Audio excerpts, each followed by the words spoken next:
For almost any video project of any type, you have to realize that people's attention spans are short, and the only way to get them to take action is to get them to care.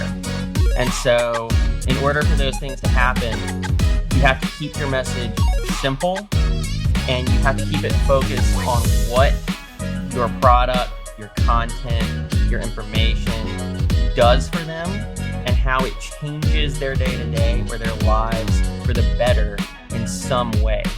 I think that's true of pretty much any kind of video out there. That's all that really matters in the end. That's the only way is to make it personal for them, is to show them what can be better in their lives because of what you're giving them, what you're showing them, what you're doing for them. Good morning, good evening, good afternoon, wherever you are and wherever you're watching from. My name is Matt Pierce, host of the Visual Lounge, and today we're going to be doing something we've never done before. We're going to be talking to two awesome creators who run a studio. They make videos for other people. They make videos for creators, for people who are looking to educate their clients and their staff. And I think there's so much wisdom that can be found in talking to people who are doing this at a professional level that we'll benefit from. So really excited for today's show. So let's go ahead and jump in. Carl Lechner is co-founder and producer at Millbrook Studios, a video production company in Raleigh, North Carolina. He's produced, edited, acted, you name it, on hundreds of web videos, TV commercials, and feature films. His best asset is his ability to get along with anyone and make sure that they have a productive, fun work experience. He loves cooking, music, movies, and video games. Tripp Green began working in the film industry as an actor with roles on shows like One Tree Hill, Dawson's Creek, and HBO's John Adams miniseries. After graduating from UNCW with a degree in film studies, Tripp transitioned to a career behind the camera working as a freelance cinematographer and director for industrial, commercial, and narrative projects. In 2017, Tripp joined forces with Carl to found Millbrook Studio, a commercial and corporate production studio in Raleigh, North Carolina. He currently serves as Millbrook's creative director, collaborating with clients, crew, and talent to creatively communicate stories and engaging audiences. With that said, please help me welcome Carl and Tripp to the Visual Lounge. Hey guys. Thanks for having us. You bet. Hey, how's it going? Oh, great. Thank you guys so much for being here. We always like to dive in with the first thing is just a tip from you guys on what could, thinking about my audience, there's often people who are making learning development content. Maybe they're creators trying to get started with YouTube channels or using video for business purposes. One thing that they could do to, maybe use or make better videos. And one of you want to start here? Maybe Carl, can we put you on the spot to start, and then Tripp, we'll hear from you? Sure. One tip for video creators, I would say make it short. A lot of people, because of YouTube algorithms and other purposes, they feel like they have a lot to say. I would say keep it short and sweet. Attention spans are really dwindling, especially in 2024. So I would say keep it short. Keep whatever you're doing short. That's like a quick tip. Yeah, we get a lot of clients who will say to us and we have to define what short is here, because we get a lot of clients who will kind of say, we wanted this really short video. It's only going to be 15 minutes. And 15 minutes is, in video world, an eternity. Mm-hmm. And so for certain kinds of content anyways. And so it depends on your use case. If you're trying to monetize on YouTube, by all means, stuff it with as much filler as you can. Do that 2-hour video on how to ride a bicycle, whatever it is. But in general, if you really want to get your information into the audience and have them actually have some sort of takeaway and lift some information and keep their attention actually focused, sure we do. Yeah. I love that as a tip, because I do think there's a tendency to try to fit everything into a singular video. You need to know everything. And that doesn't seem to be the case. They don't need to know everything usually. Yeah. And it goes for not just educational video, but for advertising and stuff. We run into this as well, where a company will want to list out and hit on every feature and benefit that they have come up with in their marketing meetings. And it's a list that's a mile long. And it's they want to make a 30-second ad and include 100 features and benefits. And we're simple is better. It always is in pretty much everything. To get people to actually retain the information and actually have an impact, is you want to also just make your product or whatever it is, your process, seem as simple as it can be. And the more you cram in there, the more difficult, the more complex it's perceived to be. And so for us, it's always important to humanize things, tell, why the thing is made and how it helps you, not just what it does, but doing that in a very short way and hitting on the biggest points first. And you can divide it up and do multiple videos to hit on those other things, but trying to cram it all in one, to us, it doesn't work well. Yeah. Well, I love that. So today, for the bulk of our conversation, I want to talk about kind of the unique position you guys are in. You're making videos professionally for others, and you both have a great list of credits that people can go look you up and see those things. But I'm curious where I want to start, kind of high level, right? Like, so as particularly, I think people are coming to you and saying, hey, we want to make a video. Obviously, you guys have a lot of experience, but what's one thing to start that you'd want them to know?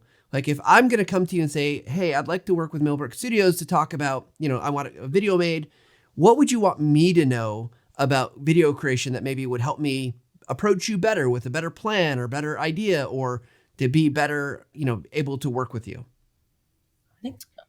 I think the first thing that I would say, especially if you're not used to working in video, is understanding that video budgets and scopes are wildly variable. And so, like, we get people who will come to us and want to quote a project or come up with a sort of like a scope, and they'll have like no even ballpark for what a budget is. They have like no idea, and we're like, well, the thing about video is you can make a video for the same use case for $1,000, $5,000, $50,000, $500,000, and it all depends on like, what's the size of your company? Where is it being placed? How many people are going to see it? And whether you can justify that ROI and what your competitors are doing. So all of these things come into it. But to just come in and say, we want a video, it's like, we can recommend a scope or whatever, but you have to understand that like everything is super variable. So defining a scope of work is really important and difficult, but that's the first thing that comes to mind for me. Yeah. That, and just, what's the goal of the video? Just like, what is the end result you need from this video? High level, just getting straight to the point of like, why are we doing this? Why do you need a video? And then that helps us kind of better hone in the scope. Like Tripp was saying, like, you might not need a $25,000 video. You might be able to do this with a $12,000 video. So yeah, that's probably the first thing we talk about with clients coming to us. Yeah. Well, I love that because it gives context, right? Like, understand what you need, what you want, because why you're making a video if you don't have that sense. So what I'm hoping to understand from you guys is, so a lot of people who are probably listening to this will be people who maybe they work with studios or other creators, but oftentimes they're in a position where they're either DIYing it or they're doing it, on their own because they don't have $1,000 even in their budget to go and work with someone like yourselves. So what advice would you give us about thinking about how to even start creating videos that maybe are more effective or more engaging? Because I think that's one thing I've appreciated about working with agencies is oftentimes the creative vision that they bring and the kind of the understanding of what video can do is very clear for them. Whereas like someone who's making training content, they're thinking about, well, I need them to learn X, Y, and Z, but they're not necessarily sure how the video is going to work. So help me understand, like, what might I be able to do better as a video creator based on things that you would be willing to share with us?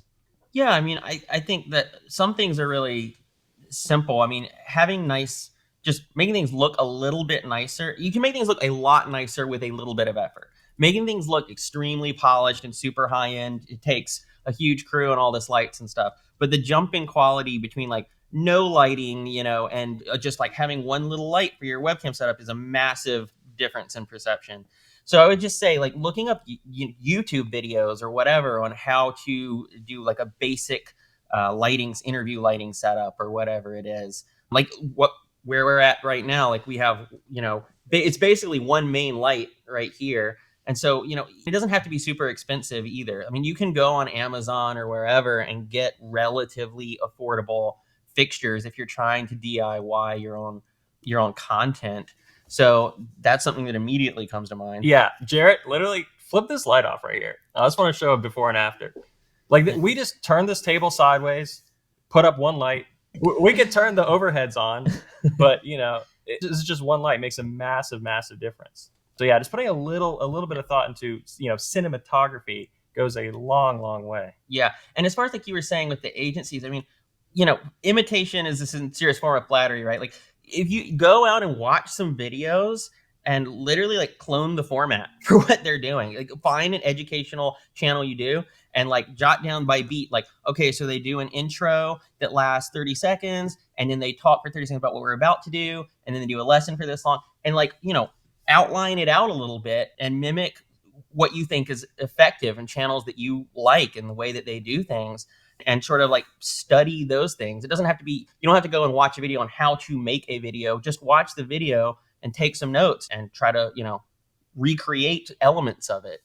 So let me get a little bit more, maybe even more specific, because I love that advice, right? And thank you for turning off the lights to show the difference, because lighting is amazing what it does. So let's talk about engagement, because I think there's a lot of sense. You talked a little bit earlier on about attention spans. People's obviously you got to grab attention.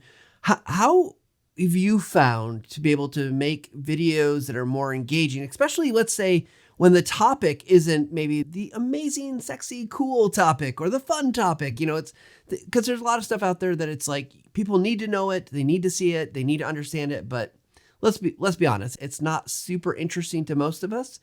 So any advice on how we can get more engaging, which probably isn't about, I mean, obviously quality matters, but maybe it's less about the gear and more about like the story?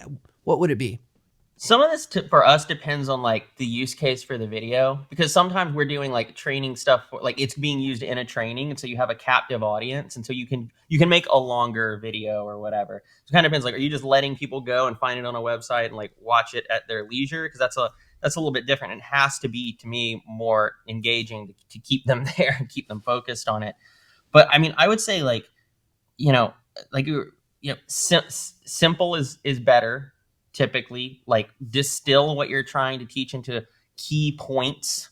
And, it depends on your brand and whether it's right for you or not. But like just humor, authenticity is very helpful. If you get like very scripted and you start sounding like Chat GPT, the brain just like turns off on that. And so, having some personality, doing, injecting your own wording and your own way to do things. Also, like demonstrations are great.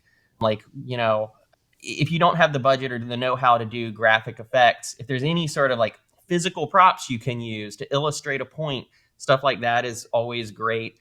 Adds visual interest.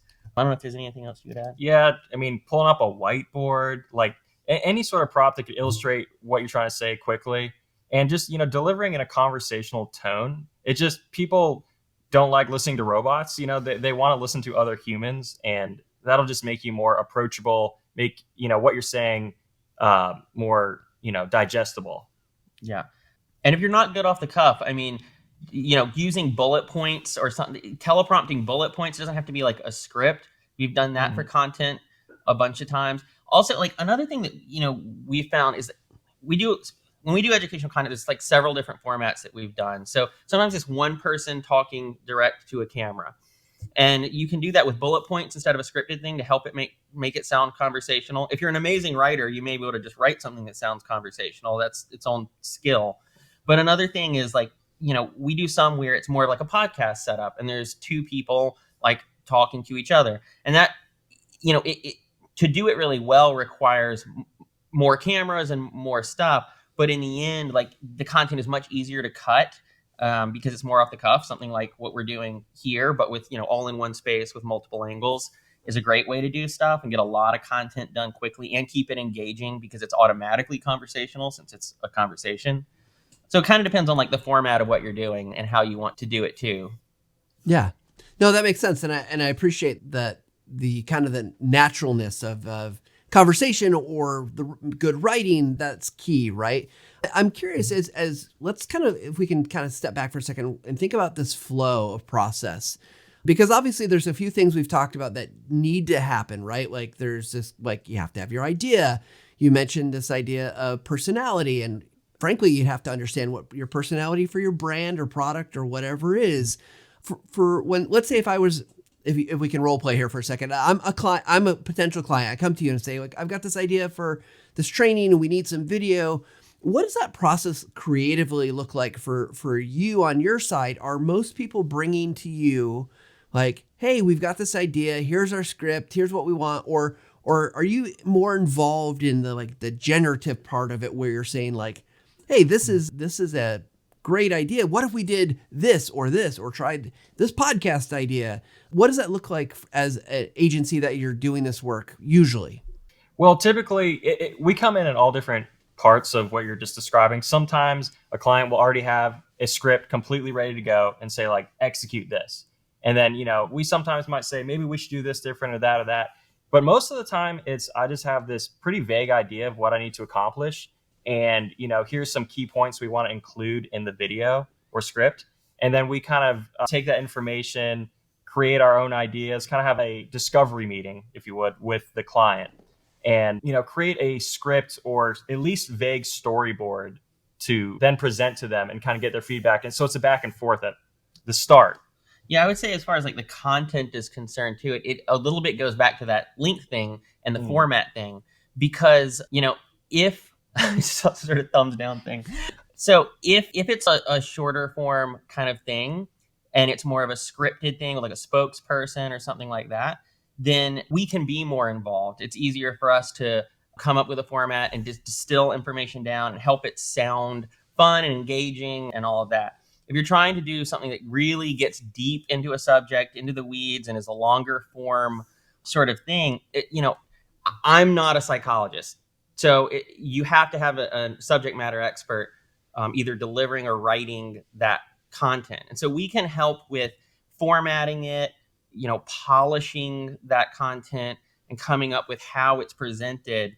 But at that point, like, there's only so much that we can do on the content generation side if it's like very technical, long form sort of content. Yeah. Well, I want to, because I think you're hitting on a few good things here that, this idea that obviously there's only so much you can do. You're not the experts in their subject. They're going to bring it. I've got to imagine in your work, and I don't want to dish on anybody because I realize people come in at all different understanding levels, but what are consistently the issues you see as people come to you and say like, hey, we want to make a video. I know I've got some bad expectations that I've done before when I've gone to people like, hey, let's do this thing. And they're like, Matt, what are you talking about? You can't do that. That's unrealistic, or that's crazy that we'd never get that done. Are there things that you see that consistently clients, or maybe not clients, people maybe you chose not to work with, are bringing that are really problematic from a video creation standpoint that you're like, we can't go that route because, it doesn't work. It's too expensive. Maybe it's just, content wise, it's not going to be good. Yeah. I mean, it could happen for any number of reasons. A lot of times it's a scope or budget thing where it's just not possible. We run into that a little less with the educational content side of things, more often with the advertising or something, or somebody wants to make a Super Bowl ad and it's not a feasible thing to do. Yeah. I don't know if there's any like a specific example. Yeah, I mean, getting aligned on the scope is always difficult, like no matter what the client, just, having our client or potential clients coming to us and not understanding, how much time it takes to do certain things in video production, especially with like motion graphics and animation, because that could be extremely, extremely time intensive and take a lot of time and effort to do something which seems very simple. So yeah, that's one big point. I guess another would be having, like we've touched on earlier, having too much information to fit in one video. Like that's a common thing. We always have to, kind of fight with a lot of clients to get like, what's the 3 main things you want to hit on, not the 40, million bullet points on this product or service or whatever it is. So, okay, let's run with that idea. So let's say I come to you again, kind of this idea. I've got 40 bullet points on a product. Yeah. What advice do you give to people? Because I see this in learning content. I see this in a lot of content. What advice do you give to help them to narrow that down? Obviously, they know their product. They know what's most important, but they're all their babies. And I've got 40 bullet points of things that I love about this thing. So how do you help someone to just narrow that down? Besides just saying, because I guess you can say, like, we can't do it, too many, cut it. But any advice to help make that maybe easier? I mean, sometimes like with a product or like the people who, you're right. Like, it's their baby, and so they love every part of it. Mhm. But like, we're outsiders, we're a third party, so sometimes we can just look at something and tell them like, I mean, it's our opinion, but I don't think that like this is as strong a selling point as this is. Sometimes it's condensing things down and taking 3 or 5 selling points and that are maybe all somehow related. Like, because in the end, what you really want to do is you want to connect with somebody on a somewhat emotional level, and to do that, you have to say, what is this doing for you? How is this changing your day to day? How is this making something easier in your life? Like, it's one thing to say, this widget spins 5,000 times faster than this widget. Well, what does that extra, spinning fast, what does that do for me? How does that change what I'm doing? And so sometimes like there'll be 5 features that they want to show, but all those features actually feed into this one change in the consumer's day to day or in their life. And it all is really connected to like one selling point. And so that's a thing that we do a lot, is take all these features and condense these 5 here into this point and these 5 here into this point to try to make it simpler. Because the other thing too is, like I said, like a lot of times, like just like in explainer or demo videos for products, not even sales, but like if you're showing how a product works, a lot of people want to show every single little feature and every little thing on the product. But all that does a lot of times is make the product seem very complicated to use. And a lot of those features may not even apply to XYZ use case.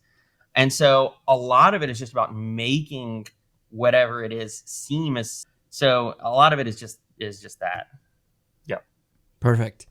Well, we're getting close to. I want to jump into our speed run here in just a minute, but I'm curious as creators, obviously always looking for, you mentioned earlier, kind of stealing the best ideas, looking at creators, copying kind of beat for beat, looking at that.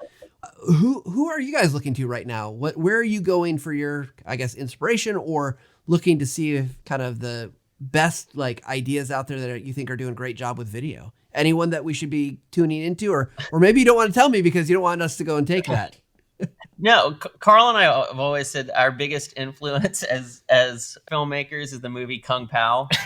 So I don't know if anybody out there has seen the movie Kung Pao, but that really informs a lot of our comedy, I think. I mean, we like watching, honestly, like the latest Super Bowl commercials, honestly. Like, after every year, we always kind of find the best ones and review, like, what were the hottest commercials this year and what were they doing well and what are the latest trends and stuff. That's one thing. We don't really have a specific creator. I think we for explainer videos, there's a company, I think they're located in LA. They're called Sandwich Video. Yeah. They I don't know if it's fair to say they invented the explainer video, but they may have perfected it. And so like that's a huge part of what they do. And when I say explainer video, it's also like advertising, but the advertising is like sort of an explainer video. But they do like really, really cool work. I think they're pretty well known. Like, if you're a video creator, you probably have heard of them. I'm trying to think if there's other like specific. Yeah, Sandwich is a big one. Kung Pao, huge. Yeah, I mean, a lot of it is just being a consumer of video constantly too, and staying up on trends as far as cinematography and tone and these things, and just watching ads. Because a lot of times, like, people nowadays, they're getting most of their information from, it might be X, and so they're not even seeing, like, you need to get information and see advertising from a lot of different platforms, broadcast here and there, in order to get like a real big picture of like all the possibilities too. So I try to use all these different platforms and pay attention. Like, most of the time, your brain, the average person, they're trying actively to filter out the advertising, and I'm trying to like take it in and see what the advertising is looking like. Well, I will say Sandwich did a great series of videos with Wistia. They did one that, to kind of a point you guys brought up earlier. It's $1,000, $10,000, and I think $100,000. They did 3 videos just to show the differences. So yeah, big fans of Sandwich. Can't afford it myself, but really, really great work. So, well, Carl and Tripp, thank you so much for answering my questions. We're going to go into our speed run. And if you're new to the podcast, speed run questions are meant to be quick, fast answers. Here we go. Okay, this is a number 8. So, if you had to pick an image that represented you, what would it be? A chihuahua swinging a golf club on a film set. That's perfect. I don't know. What do you? All right, That let's was go. fun. We'll move on to the next question. We're moving down to number 7. Okay, so Tripp, you answer this one. So Carl, we'll let you take this one. So question number 7, if you had a hobby or interest that you've always wanted to pursue but haven't had a chance yet, what would that hobby be? Haven't pursued, I would say... Faster. Skydiving. All I can think of is jumping out of planes. I mean, I would absolutely love to jump out of planes. I guess that sounds great. I really want to do that now. Skydiving, yes. As long as you take a camera with you, right? Yeah, I would definitely have to strap one on, a GoPro at least. Absolutely. All right, we'll do one or two more here. Number 5, question number 5. Okay, so this is not a hobby, but a skill. If you could instantly acquire any new skill, you didn't have to, just it came to you, what would it be and why? Who wants to take that one? Like something we're not already trying to work on. I mean, that's up to you. I don't know if what you're working on. So, be able to horseback ride horses. That's the first time answer's ever been given on the show. So. I love it. And, nice for the countryside. Not maybe, I don't know, maybe it is practical. Ride a horse to work. Yeah, we live in the city, so I don't know. A post-apocalyptic, maybe that might come in handy. There you go. All right, we got one more question. Here we go. Last one. Question number 12. Okay, what's one go-to tool that helps you get your job done on a regular basis? This could be software, it could be physical hardware, it could be anything, and helps you get your job done. So is there a tool that helps you? For me, it's honestly Apple Notes. I live and die on Apple Notes. It's simple. You can make lists. We have fancy other software like Airtable and Notion and stuff like that, but I always go back to Apple Notes. Yeah, sometimes simplicity is just the best way to do things, honestly. Yeah. Absolutely. I love it. All right. Well, gentlemen, thank you so much. Before we wrap up, we'd love to hear if people are interested in connecting with you, learning more about your guys' studio, the work that you do. Where can we find you?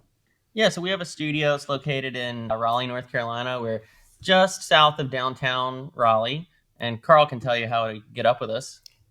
Check us out on millbrookstudios.com. If you want to see what we're up to in our lives, check us out on Instagram, Millbrook Studios, and LinkedIn, also Millbrook Studios.